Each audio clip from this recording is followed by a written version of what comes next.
Guys, welcome back to my channel. Rahan Hair Transplant বাবা সামনে যাচ্ছে অনেক শুভেচ্ছা। সো বন্ধুরা, অনেকেই আমরা পেশেন্ট এরকম দেখতে পারি যাদের মূলত তালুর দিকে চুল পড়ে যায়, যেরকম এখন স্ক্রিনে দেখতে পাচ্ছেন ক্রাউন এরিয়া চুল পড়ে যাচ্ছে। এরকম পেশেন্টদের মধ্যে ম্যাক্সিমাম পেশেন্ট আমরা দেখি সামনের দিকে ঠিক আছে, তালুর দিকে গিয়ে পাতলা হয়ে গেছে, কিন্তু রুট আছে। এখন আজকের ভিডিওর টপিকস হচ্ছে তালুর দিকে কেন আমরা সার্জারি করি না, বা সার্জারি করলে কি ক্ষতি হতে পারে, সার্জারি করলে আদৌকে রেজাল্ট আসবে কিনা। অনেক মেসেজ পাই, অনেক কমেন্ট পাই যে তালুর দিকে অনেক সেন্টার বা অনেক ক্লিনিকে হেয়ার ট্রান্সপ্লান্ট করার জন্য পেশেন্টদের রিকমেন্ডেড করে যে আপনি পিছের দিকেও লাগান, আমরা কেন করি না। এরকম কন্ডিশন যাদের এখন দেখতে পাচ্ছেন স্ক্রিনে, ক্রাউন এরিয়া তালুর দিকে চুল পড়ে যাচ্ছে, এরা তাহলে কিভাবে সমাধান পাবে? আগে সবসময় বুঝতে হবে তালুর দিকে ব্লাড সার্কুলেশন কম, রক্ত চলাচল কম। এখন তালুর দিকে যদি আপনার সার্ভাইভাল রেট কম থাকে তাহলে এটা করণীয় কি? যদি আপনার এরকম কন্ডিশন থাকে, পাতলা চুল আছে তালুর দিকে, ছোট ছোট চুল দেখা যাচ্ছে, এরকমই ম্যাক্সিমাম পাই আমরা কেন করি না? এটাতে ট্রিটমেন্ট নিলে ওষুধ দিলে চুল গজে যাবে। এখন তালুর দিকে আমরা কেন ওষুধ দিতে বলি? কেননা সামনে থেকে পিছে মাঝখান আর হচ্ছে তালুর দিকে ওষুধ দিয়ে সবচেয়ে বেশি কাজ করে।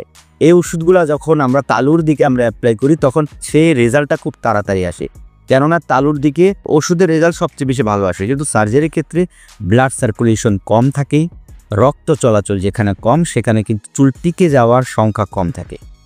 যেখানে রক্ত চলাচল কম সেখানে যদি আমরা সার্জারি করি কিন্তু সে চুলগুলা মরে যাওয়ার চান্স থাকবে সবচেয়ে বেশি, মানে টিকে যাওয়ার চান্স খুবই কম থাকে, সার্ভাইভাল রেট কম থাকে।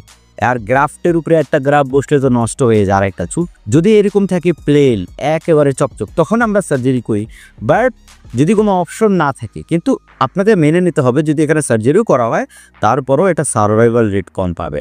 সামনে যেরকম চুল লাগিয়ে দিলে এখানে ব্লাড সার্কুলেশন আছে, এখানে চুল লাগিয়ে দিলে যে রেজাল্টটা আসতো কিন্তু এখানে আসে না। সুতরাং এরকম কন্ডিশনে যাদের পাতলা পাতলা চুল আছে, যাদের মাঝখান থেকে চুল পড়ে যাচ্ছে, এরা ওষুধ দিলে তালুর দিকে চুল 100% কাজ করে ঘন হয়ে যাবে। অসংখ্য রিভিউ আমরা পেয়েছি যারা মিডিল টু ক্রাউন এরিয়া ওষুধ ব্যবহার করে মাথা ধরা চুল হয়ে গেছে। সুতরাং আপনারা যখন রোগীরা যখন 3 থেকে 6 মাস যখন টানা এরকম কন্ডিশনে সামনে থেকে পাতলা, মাঝখানে পাতলা, তালুর দিকে যে পাতলা হয়ে যায়, এইরকম কন্ডিশনে যখন ট্রিটমেন্ট নিয়েছে তখন এই চুলে একেবারে ঘন হয়ে যাবে। সুতরাং সবসময় মনে রাখবেন একটা চুলের উপর যদি এরকম রুট অবস্থায় থাকে, একটা চুলের উপর যখন আরেকটা চুল বসাবো তখন কিন্তু 2টা চুল মরে যাওয়ার চান্স থাকে। সুতরাং যাদের এরকম কন্ডিশন পাতলা মানে হয়ে গেছে তারা যদি শুধু স্প্রে দিলে হবে না, মোট 3 থেকে 5 আইটেম আছে, মানে চুল পড়া বন্ধরও ওষুধ আছে, ওগুলো দরকার সবার আগে। সুতরাং এই ওষুধগুলো যখন আমরা পেশেন্টদেরকে 3 থেকে 6 মাস টানা ইউজ করতে বলি তখন এই চুলগুলো, মাঝখানের চুলগুলো, তাহলে চুলগুলো ইনশাল্লাহ ঘন হয়ে যাবে। এই ভুলগুলো আমরা ম্যাক্সিমাম দেখতে পারি যারা প্রবাসে থাকে, এরা ট্রিটমেন্ট নিতে পারছে না, অবহেলার কারণে মাঝখানে চুলগুলো করে যাচ্ছে, তালুর দিকে চুল পড়ে যাচ্ছে।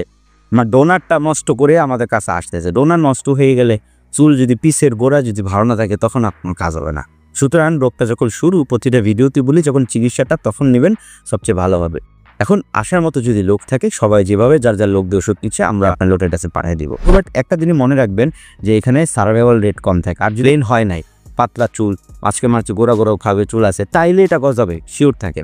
এরকম কন্ডিশনে যদি ওষুধ দেন তাহলে 100% গজাবে। সো বন্ধুরা, আপনারা বুঝতে পেরেছেন তালুর দিকে আসলে হেয়ার ট্রান্সপ্লান্ট করলে সার্ভাইভাল রেট কম, এর জন্য আমরা করতে চাই না। এটা ফেইলোর সংখ্যাটা বেশি হয়ে যায়, 30 থেকে 50%, অনেক অল্প। যেখানে আমরা ফ্রন্ট এরিয়াতে চুল লাগালে মূলত 70 থেকে 90-র মধ্যে সার্ভাইভাল রেট থাকে, সেখানে 30 থেকে 40 অনেক অল্প, মানে অর্ধেকের কম। সুতরাং এই জিনিসটা মনে রাখবেন, যেখানে ব্লাড সার্কুলেশন কম সেখানে চুল টিকে থাকার সংখ্যা সবচেয়ে বেশি কম থাকে। এই জন্য আমরা যেটা রিস্ক হয়ে যায়, রিস্ক এরিয়া, সেখানে আমরা অ্যাভয়েড করার চেষ্টা করি। সুতরাং রোগীরা পরবর্তীতে আমাদের কাছে হবে সার্জারি করলাম বইল না, তো এর জন্য আমরা আসলে এই ঝামেলাও পড়তে চাচ্ছি না। এর জন্য আসলে আমরা বলি যদি এরকম কন্ডিশন আগে থেকে থাকে তাহলে চিকিৎসা নেওয়া শুরু করে দেয়। যদি আপনি চিকিৎসা পরে নেন এটা আপনার আলটিমেটলি ক্ষতি। যত দিন যাবে 6 মাস পর নেবেন আরও পাতলা হয়ে যাবে, তখন আবার চিকিৎসা শুরু করতে হবে। চিকিৎসার কোনো বিকল্প নেই, আপনি যত দূরেই যান না কেন, সার্জারি পরে নিল চিকিৎসার, ওষুধের কোনো বিকল্প নেই। ওষুধ আপনার দিতে হবে, যদি আপনি চুল চান তাহলে ওষুধ দিতে হবে, আর যদি চুল না চান চুলে আসেই বাদ দিয়ে দেন।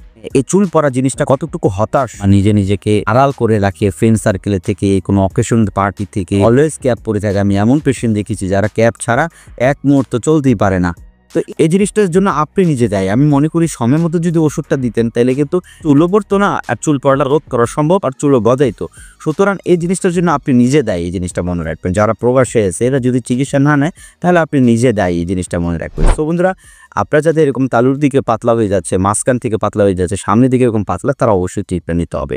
আর হেয়ার ট্রান্সফার করার জন্য যদি এরকম চকচক হয়ে যায় তখন আমরা করে দিব, বাট মেনে নেবেন সার্জারি করলে তালুর দিকে সার্ভাইভাল রেট কম থাকবে, অনেক কম থাকবে। সুতরাং বন্ধু, এরকম কন্ডিশন, পাতলা চুল, মাঝখান থেকে পাতলা, এরা যদি এখন পর্যন্ত ওষুধ দেয় তাহলে এই চুলগুলা ঘন করা সম্ভব। সো বন্ধুরা, আজ এই পর্যন্ত। সবাই ভালো থাকেন। আল্লাহ হাফেজ।